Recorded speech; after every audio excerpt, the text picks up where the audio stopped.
Al doilea sezon din House of the Dragon s-a încheiat, iar showrunnerul Ryan Condal a spus că serialul se va încheia probabil cu un al patrulea sezon. Aceasta înseamnă că scenariștilor le mai rămâne între 16 și 20 de episoade pentru a acoperi toate evenimentele rămase din Dansul Dragonilor, care sunt descrise în cartea originală. În acest video am decis să vă vorbesc despre evenimentele care ar trebui să fie incluse în al treilea sezon. Acest lucru este evident, dar pentru orice eventualitate vă avertizez, videoclipul, desigur, va conține spoilere. Salutări din Winterfell, cu voi este Faust și bine ați venit pe canalul Faust Stark. Aici vorbesc despre multe chestii interesante legate de filme, seriale și anime. Înainte să începem, aș dori să apăsați butonul de like și subscribe. Pentru voi este un simplu click, dar pentru mine este important și asta mă motivează foarte mult. Așadar, vă doresc vizionare plăcută tuturor,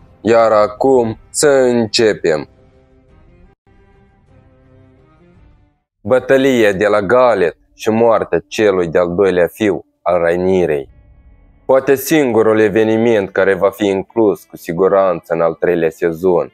În primul rând, Condal însuși a promis acest lucru și în al doilea rând, în finalul celui de-al doilea sezon ne s-au arătat toate condițiile prealabile pentru acest eveniment. Negocieri între Tywin Lannister și amiralul Sharako Lohar și ca urmare alianța încheiată a verzilor cu Triarhia. De fapt, epica bătălie navală ar trebui să înceapă aproape imediat după creditele finale ale episodului final al celui de-al doilea sezon. După încheierea alianței, Triarhia va trimite o flotă de 90 de nave de război în Westeros, vor jefui orașul Spicetown și vor arde High Tide, castelul ancestral Velaryon. Deși navele Triarhiei vor încerca să stea departe de Piatra Dragonului, amiralul Lohar va uita de dragoni. Jacaerys, Adam, Ulf și Hugh atacă flota inamică în Galet, o strâmtoare îngustă care leagă Marea Îngustă de Golful Blackwater. Inamicul va fi învins. Din acele 90 de galere, doar o treime se va întoarce acasă. Cu toate acestea, victoria va avea un preț mare pentru negri. Soldații Triarhiei vor reuși să doboare unul dintre dragoni, fie cu o săgeată scorpion, fie cu un cârlig. Vermax, deținut de prințul Jacaerys, va cădea în mare și se va scufunda ca o piatră, iar moștenitorul Rhaenyrei va putea nota la suprafață, unde va fi împușcat de arbaletari de pe cea mai apropiată navă. Capturarea debarcaderului regelui, executarea lui Otto Hightower.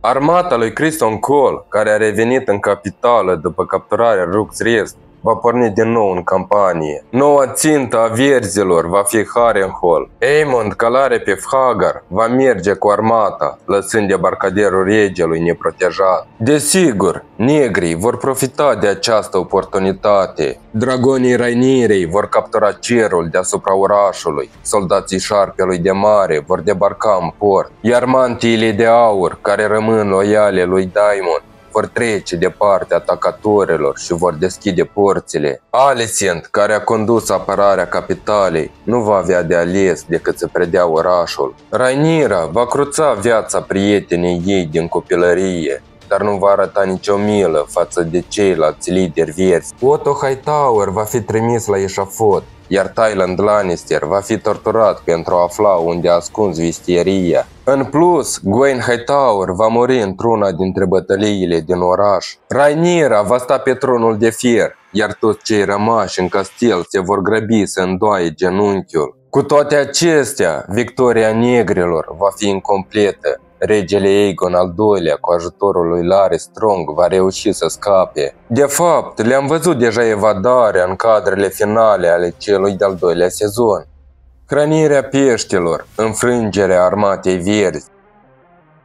Bătălia de pe malul lacului, numită Hrănirea peștilor sau Fish Feed, de către participanții săi, a fost o bătălie majoră de-a lungul țărmului ochiului zeilor. În Riverlands, în timpul Dansului Dragonilor, a fost cea mai sângeroasă bătălie terestră a întregului război. În timp ce armata lui Cole va ocupa Harrenhalul gol, lupii de iarnă, veteranii din nord trimiși de Cregan Stark și soldații lorzilor râului se vor uni într-o singură armată. Armata verzilor va fi presată spre apele lacului, ochiul zeilor. În zori, lupii de iarnă vor ataca și cu prețul unor pierderi inimaginabile vor arunca inamicul în apă. Majoritatea soldaților se vor înneca, iar restul vor fi terminați. Bătălia se va numi Hrănirea Peștilor sau Fish Feed și va rămâne în istorie ca cea mai sângeroasă bătălie a dansului dragonilor. În ciuda semnificației sale pentru cursul războiului, este un candidat principal pentru eliminarea din complot. În primul rând, din cauza costului său ridicat,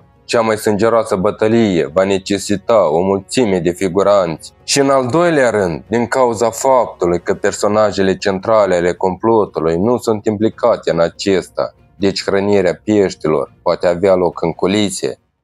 Balul Măcelarului, moartea lui Criston Cole. La un moment dat, Aemond și Cole se vor sătura să stea în Harrenhal.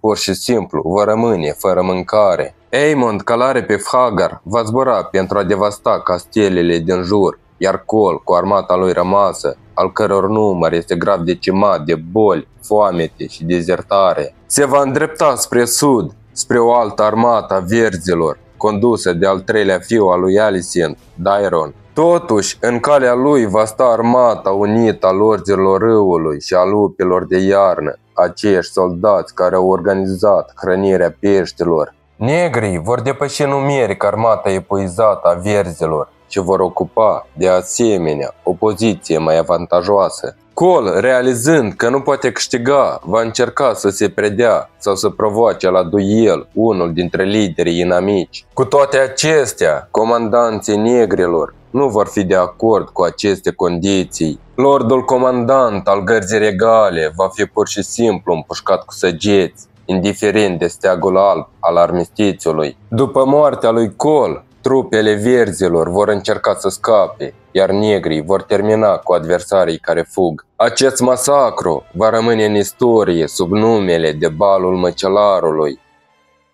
Dansul de la Harrenhal, moartea lui Aemond și posibil a lui Daemon. După despărțirea de Cole, Aemond va începe să ardă castelele lorzilor râului, uneori cu toți locuitorii lor. Calculul lui este destul de simplu. Mai devreme sau mai târziu, Rhaenyra va trebui să trimită unul sau doi dragoni împotriva lui, iar apoi Vhagar se va ocupa de ei. Până la urmă, planul va reuși. Daemon va încerca să-l oprească călare pe Caraxes. După o scurtă conversație la zidurile Harrenhal, adversarii își vor înșeua dragonii. Șopârlele vor converge peste apele lacului ochiul zeilor și se vor agăța una de alta cu strânsoare de moarte. În ultimul moment, Daemon va ieși din șah, va sări pe spatele lui Vhagar și îl va înjunghia cu sabia pe Aemond, încă legat de șah. Dragonii vor cădea în lac. Scheletele lui Vhagar și Aemond vor fi scoase de pe fundul lacului după război. După ce a pierdut o aripă, Caraxes va putea ajunge la țărm și va muri pe uscat. Cadavrul lui Daemon nu va fi găsit niciodată. Cartea originală enumeră zvonuri că prințul vicios a supraviețuit căderii sale în lac, dar a ales să se ascundă și să fugă cu amanta sa Nettie. Deoarece nu există nicio urmă de Nettie în House of the Dragon, această versiune nu va mai funcționa, cu excepția cazului în care Alice Rivers ia locul lui Nettie. Prima bătălie de la Tumbleton, trădarea bastarzilor. După două victorii, armata Rhaenyrei, formată din lupii de iarnă și soldații lorzilor râului, se va deplasa spre orașul Tumbleton pentru a întâlni cea de treia armată a verzilor, cea condusă de Daeron Targaryen. De data aceasta, norocul se va îndepărta de negri, iar armata lor va fi complet învinsă. Mai mult, Hugh și Wolf vor trece de partea inamicului chiar în mijlocul bătăliei și vor da foc orașului însuși. Mii de oameni vor arde în flăcările dragonului sau se vor înneca în râu, iar trupele verzi care au izbucnit în oraș nu vor cruța femeile, copiii sau bătrânii care au supraviețuit. Când vestea despre trădarea bastarzilor ajunge la Rhaenyra, aceasta va pune la îndoială loialitatea unui alt călăreț, Adam. Corlys Velaryon va reuși să-și avertizeze fiul cu privire la arestarea iminentă. Adam va reuși să scape, iar șarpele de mare însuși va merge la închisoare pentru trădare. Când veștile vor ajunge la oamenii Velarionilor o vor părăsi pe Rhaenyra în masă, iar ea își va pierde peste noapte cea mai mare parte a armatei și a marinei sale. Tulburări în debarcaderul regelui, moartea lui Joffrey Velaryon. Populația capitalei se va întoarce foarte repede împotriva Rhaenyrei. Acest lucru se datorează majorării taxelor și numeroaselor execuții ale susținătorilor lui Aegon al II-lea. Când zvonurile despre masacrul de la Tumbleton ajung în oraș, vor izbucni tulburări în rândul oamenilor. Mulțimea va decide că următorul lucru pe care îl vor face verzii vor da debarcaderul regelui, focului și sabiei. Cuprinși de frică și alimentați de cuvintele autoproclamaților profeți, cetățenii din oraș vor intra în lupte cu mantiile de aur și vor lua cu asalt Dragonpit. Tinerii dragoni de acolo vor fi uciși, doar unul dintre ei se va putea elibera de legăturile lui. Reptila rănită și speriată va încerca să iasă și să prăbușească acoperișul bărlogului, morind sub dărâmături împreună cu sute de oameni. În timpul rebeliunii, mulți oameni loiali Rhaenyrai vor cădea, inclusiv comandantul mantiilor de aur și 2 comandanți ai gărzii regale. O altă victimă va fi Joffrey, al 3-lea fiu al Rhaenyrai și ultimul copil de-al Harwin Strong. Intenționând să salveze dragonii din bărlog, băiatul curajos urcă pe dragonul mamei sale, dar Syrax, care nu este obișnuită cu el, îl va arunca pe prinț de la înălțimea zborului de pasăre. Apoi Syrax va ateriza, va ataca oamenii adunați acolo și de asemenea va muri. Cum exact nu este complet clar. Istoricii din Westeros dau 3 versiuni contradictorii. A doua bătălie de la Tumbleton, moartea lui Adam, Daeron și bastarzilor trădători.